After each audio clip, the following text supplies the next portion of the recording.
Level 1 का lesson number 17 और आज हम करेंगे प्रेजेंट परफेक्ट टेंस। तो सबसे पहले हम जानते हैं इसके बारे में और इन्हीं दो वर्ड्स की मदद से हम पहचानेंगे ये टेंस क्या बताता है अपने बारे में।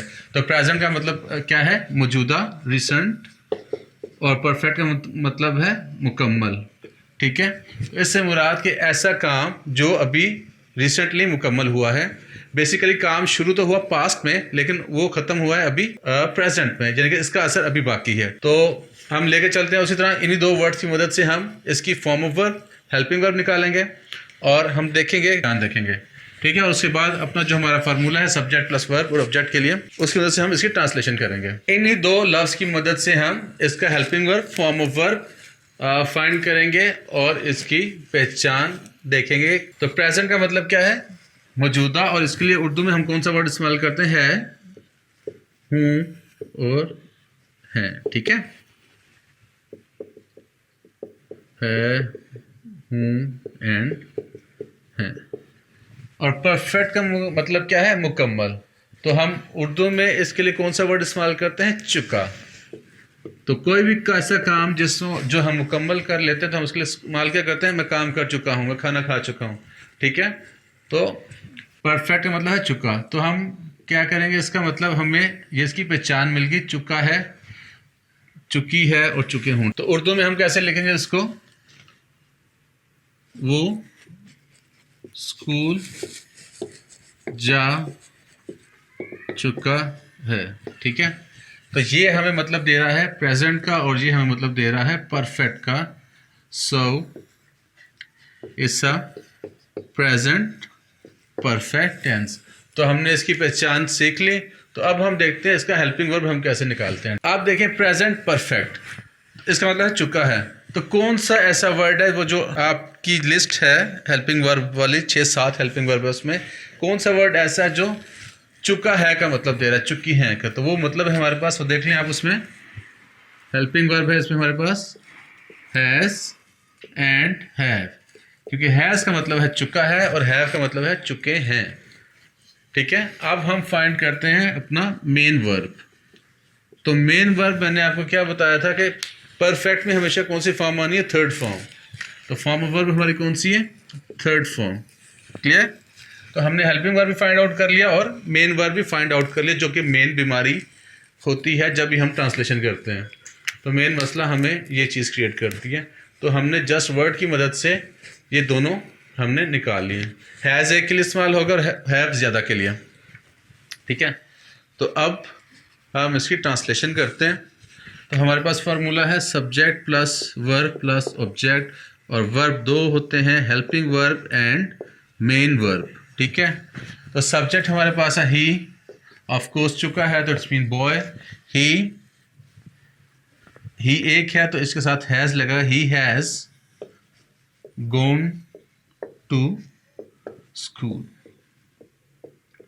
ठीक है, सो इजी। जाने की इंग्लिश है गो, तो थर्ड फॉर्म आएगी गो, वेंट, गोन। अगर आपको फॉर्म ऑफ वर्ब वो तीन जो पेज मैंने आपको दिए थे याद करने के लिए, आपको अगर याद होंगे तो आपके वर्ब का भी मसला क्लियर हो जाएगा।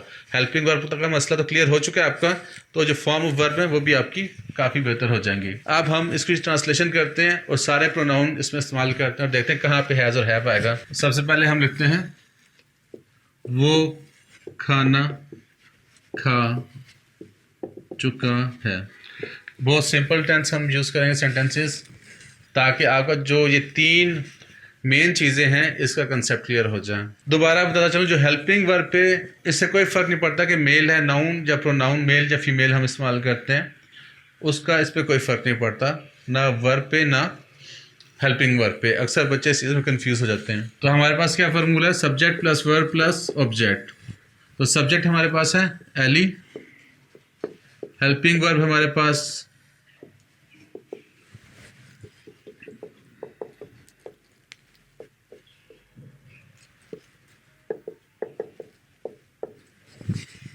हमारे पास क्या है? अली एक है तो अली हैज़, और यहाँ पे काम क्या हो रहा है? खाना खा चुका है। ठीक है, तो काम खाने की इंग्लिश क्या है? ईट। अली हैज़, तो थर्ड फॉर्म क्या है? Eat, ate, eaten. Ali has eaten the food. अब हम करते हैं इसी को हम वैसे अब करने की ज़रूरत तो नहीं है, अब आपको आइडिया हो चुका होगा कि चाहे अली हो या आयशा हो उससे फ़र्क नहीं पड़ता। तो अब हम क्या करते हैं, हम डायरेक्ट प्लूरल पे आते हैं।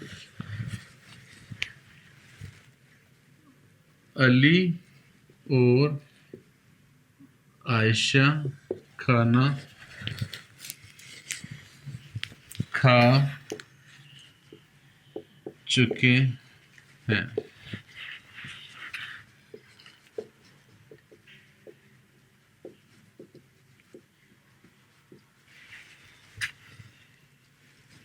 ठीक है, तो अब हमारे पास दो नाउन आ गए, अली एंड आयशा। तो जब ज़्यादा होंगे तो हमने क्या देखा था यहाँ पे, हैव, और हैव मतलब किसका देता है, चुके हैं का, चुके हैं। तो जब ज़्यादा होगे तो हम क्या लिखेंगे, Ali and Ayesha have eaten the food. अब आप देख सकते हैं यहाँ पे सिर्फ ये जो हेल्पिंग वर्ब किस चीज़ से मुतासिर होता है, सिंगुलर या प्लूरल के साथ। ठीक है, या चंद एक प्रोनाउन है उसके साथ। ओके, अब हम लिखते हैं अली और आयशा को ख़त्म करते हैं।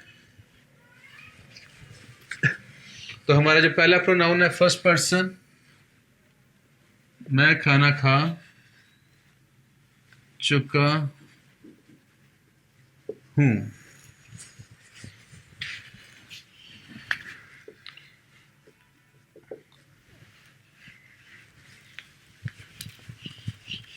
तो फार्मूला हमारे पास क्या है, subject plus verb plus and object. तो हमारे पास सब्जेक्ट कौन सा है, सब्जेक्ट इस मैं, तो मैं की इंग्लिश क्या है, आई। तो हेल्पिंग वर्ब हमारे पास क्या है, आई के साथ हमेशा हैव लगेगा, हैज नहीं लगेगा। आई हैव, और फॉर्म ऑफ वर्ब कौन सी है, थर्ड फॉर्म। तो खाने की थर्ड फॉर्म इंग्लिश क्या है, eat, ate, eaten. I have eaten the food. हो गया। तो हम मैं को मिटाते हैं, तो हम लिखते हैं इसमें हम खाना खा चुके हैं। और यहां पे हम चेंज करेंगे वही क्योंकि ज़्यादा है तो हमारे पास हम हैव का इस्तेमाल करेंगे, और हैव ही हमें मतलब देता है चुके हैं का। We have eaten the food. ठीक है, अब हम नेक्स्ट करते हैं, तुम खाना खा चुके हो।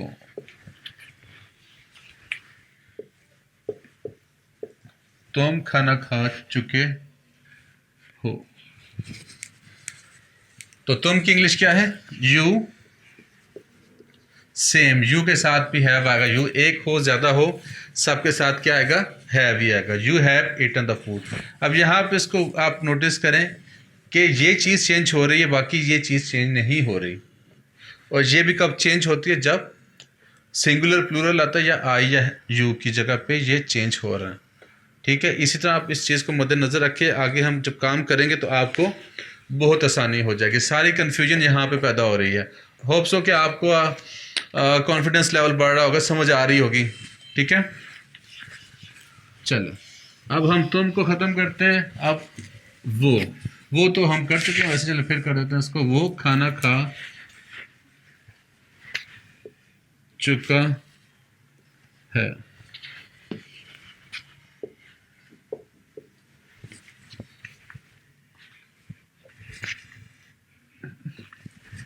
अब है वो खाना खा चुका है। अब चुका है ऑफ कोर्स मेल का साइन है, बॉय है, तो वो की इंग्लिश क्या होगी, यहाँ पे सब्जेक्ट क्या है हमारे पास, ही। हेल्पिंग वर्ब हमारे पास क्या है यहाँ पे, हैज। ही अकेला है तो उसके साथ हैज आएगा। He has eaten the food. Clear. अब हम करते हैं वो खाना खा चुकी है। Right, it's a female. तो यहाँ पे हम सिंपली शी का इस्तेमाल करेंगे, she has eaten the food, because male या फीमेल का हेल्पिंग वर्ब और मेन वर्ब पे कोई असर नहीं होता। नेक्स्ट हम करते हैं वो खाना खा चुके हैं, ज़्यादा इस्तेमाल हो रहे हैं,